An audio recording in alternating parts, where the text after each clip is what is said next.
कई बार ऐसा मन में लगता है कि हम बोलना ही बंद कर दें, कहना बंद कर दें, जितना गुरुजनों से सुना है उसी का उपयोग जीवन में आ जाए, एक अंश तो काम बन जाए। कई बार मन में आता एकदम छोड़ो, पास लाभ नहीं हो रहा, पर फिर भी गुरुजनों ने कहा है कि किसी एक व्यक्ति को भी लाभ जीवन में यदि मिल जाएगा तो तुम्हारे जीवन में जो कुछ कहा सुना है सब सफल हो जाएगा।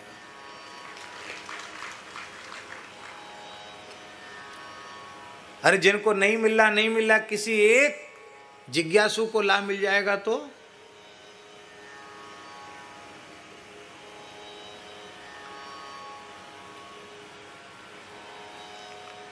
पटना में नागा बाबा ठाकुरबाड़ी में चौथे स्कंध पर प्रवचन हुआ 8 दिन में। भागवत के तीसरे स्कंध तक प्रवचन हुआ था बक्सर में, श्री सीताराम विवाह महोत्सव में पूज्य मामा जी विराजमान थे उसमें, बक्सर वाले महाराज जी। फिर दूसरी कथा, उनका दूसरा स्थान पटना में है, नागा बाबा ठाकुरबाड़ी, वहाँ हुआ। तो सब ने कहा कि तीसरे स्कंद से आगे सुनाओ, खुले मन से सुनाना। तो हमने कहा ठीक है। तो 8 दिन में चौथा स्कंद हुआ, बहुत सुख मिला। ध्रुव जी का चरित्र खूब बढ़िया हुआ।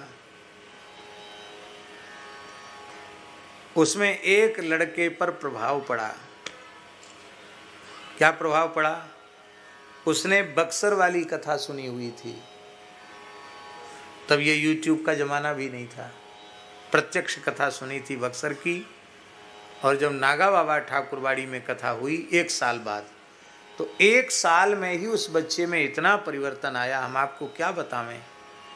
इतना विलक्षण परिवर्तन उस बच्चे में आया कि हम तो पता नहीं था कि ये कहाँ का लड़का है, कौन है, कैसा है। तो एक दिन हम कथा के बाद, चौथा 5वां दिन था, हम जा रहे थे ऊपर निवास की तरफ, तो बच्चा पीछे पीछे दौड़ा, बोले महाराज मैं आपसे मिल नहीं पा रहा हूँ, मुझे बहुत जरूरी आपसे मिलना है।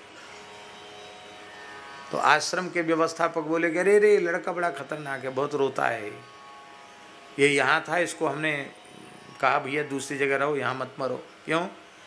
बोले ये काफ़ी दिन हो गए इसने खाया पिया नहीं, दुबला पतला है, इसने भोजन नहीं किया। तो हमको और करुणा आई कि इसने भोजन क्यों नहीं किया भाई। तो मैं कि चलो कोई बात नहीं, चलो मेरे पास साथ चलो। कमरे में गया तो फूट फूट कर रोने लगा। मैंने कहा भाई का दुख क्या है तुमको? रो करके एक ही बात उसने कही, हम अकेले थे वो और हम 2 ही थे, तीसरा नहीं था। एक ही बात कही कि अब एक क्षण मुझे जीवित नहीं रहा जाता है, किसी भी प्रकार से श्री कृष्ण का मुझे दर्शन करा दो।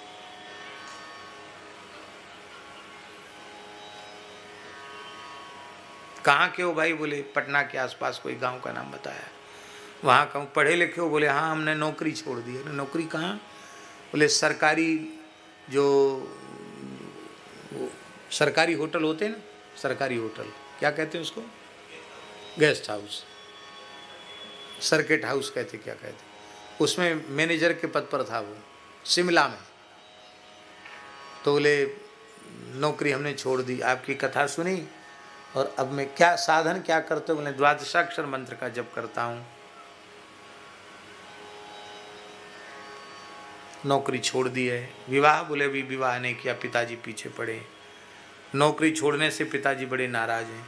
कहाँ रहते? बोले खेत पे रहता हूँ, केवल भजन करता हूँ। तो भोजन क्यों नहीं किया? बोले क्या करें, मेरे भीतर कुछ जा ही नहीं रहा है, मैं बहुत विकल हूँ। मैंने कहा भाई तुम्हारे विरह को, विकलता को देख के हमें इतनी करुणा आ रही है कि हमारी सामर्थ्य होती तो तुम्हारी गोद में श्री कृष्ण को बिठा देते। पर मैं इतना कहता हूँ तुम हठ मत करो, भोजन करो। बड़ा आग्रह किया तो बोले हमको कंठी दे दो, तुलसी पहनने की बड़ी, मैंने तुलसी दे दिया। फिर दूसरे दिन मैंने उसको बुलाया, कथा तो पूरी हो गई थी, तो मैंने हठ पूर्वक उसको कहा कि नहीं कुछ खाना पड़ेगा। बोले आपने जो खाया उसमें से 1 कण हमको दे दो। तो कढ़ी बनी थी, त्यागी जी भी थे उस कथा में, तो कढ़ी बनी थी, तो कढ़ी भात उसने हमारे खाए हुए से थोड़ा बचा, थोड़ा सा लिया।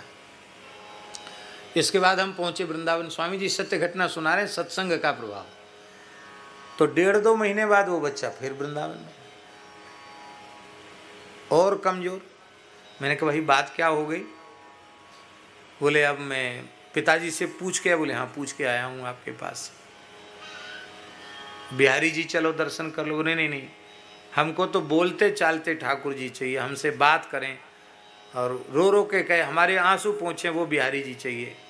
ऐसे नहीं चाहिए जिनको हमको रोते देख के दया नहीं आ रही है, उन्हें सिर्फ ठाकुर जी नहीं चाहिए। मंदिर में बिहारी जी का दर्शन नहीं करना, हमको तो ऐसे बिहारी जी चाहिए जो हमारे आंसू पहुँचे। मलुक पीठ उस समय स्वामी जी बहुत बना नहीं था, थोड़ा खंडहर जैसा पड़ा था, टीन सेट में उसका आसन था। तो गंगादास जी उस समय सेवा में थे, व्यवस्था में थे। गंगादास जी ने कहा, महाराज आप, महाराज जी गुरु जी आप भी ऐसे ऐसे लोगों को ले आते हो, पता नहीं अब ये मर जाएगा, ये खाता पीता तो कुछ है नहीं, कई दिन हो गया, ये रोता रहता है, मर जाएगा तो स्थान की बदनामी होगी कि नया लड़का पता नहीं कैसे मर गया। मैं उसको समझाया, वो माना नहीं, माना तो नहीं, और उसने घोषणा और कर दी कि अभी तो मैं पानी पी रहा हूँ, आज से मेरा पानी भी बंद, पानी भी नहीं पीऊँगा। तो मैंने कहा भैया फिर तुम कहीं दूसरी जगह चले जाओ। बोले नहीं, आपको छोड़ के भी कहीं नहीं जाऊँगा। मेरे लिए अच्छी आफत पड़ी, छोड़ के जाएगा नहीं, पानी भी पिएगा नहीं, कि चलो भगवान मंगल करेंगे, ऐसी इसकी विकलता है तो कुछ न कुछ इसके ऊपर कृपा होगी। द्वारकेश धाम में गौड़ जी, राम कुमार जी गौड़ की कथा पूरी हुई थी। कथा में भी नहीं जाता था, केवल जप करता और रोता था। पानी छोड़ने के तीसरे दिन की घटना है। हम अपने कक्ष में, अभी भी वह कक्ष है जिस कक्ष की घटना है, हम कक्ष में, मध्याह्न का समय था, गर्मी का समय था, हम सो रहे थे, पंखा चल रहा था, और वह लड़का तेजी से दौड़ता हुआ मेरे कक्ष में पहुंचा, मेरे पैर को हिलाया, जगाया, और नीचे दीनबंधु दास लेटे थे चटाई पर, और आकर उसने कहा कि ठाकुर जी अभी मेरे सामने से भागकर आपके कमरे में आए हैं। मैंने कहा कहाँ हैं? तो बोले ये खड़े, सामने खड़े। कैसे हैं? तो चरण से लेके मोर मुकुट तक संपूर्ण वर्णन किया। कहा ठाकुर जी क्या कह रहे हैं?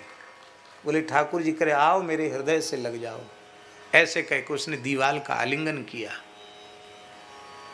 मुझे कुछ नहीं दिखा, मुझे ठाकुर जी नहीं दिखे, पर उसके स्वरूप को देखकर, उसकी विह्वलता को देख के लग रहा था कि इसको दर्शन हो रहा है। और फिर वो मूर्छित होकर गिर गया, बेहोश होकर गिर गया। हमने आवाज लगाई, जो हमारे निकट सो रहे थे, दीनबंधु दास, उठ दीनबंधु, उठो उठो उठो। वो उठे ही नहीं, पता नहीं कैसी निद्रा, वो उठा नहीं।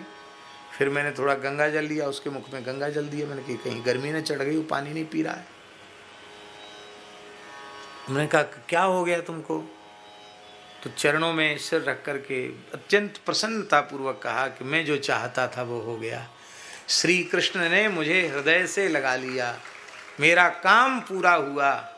मैंने कहा अब तो रहो यहाँ। बोले नहीं, अब हमारा काम हो गया। कहाँ जाओगे?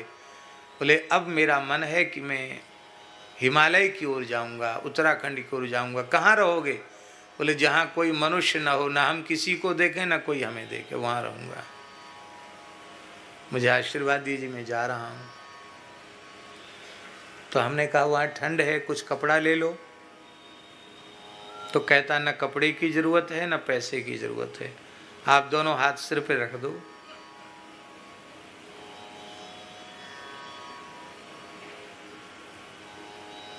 और प्रणाम करके चला गया। आज तक लौट के नहीं दिखाई पड़ा, पता नहीं जीवित भी है कि नहीं।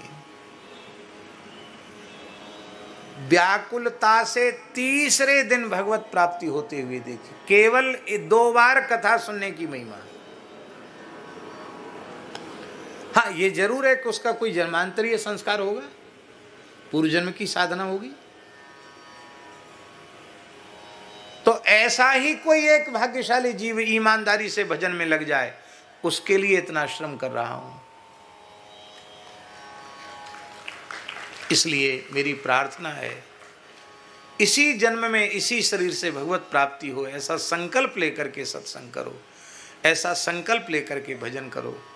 संसार के किसी चाकचिक्य में आपका मन फंसे नहीं।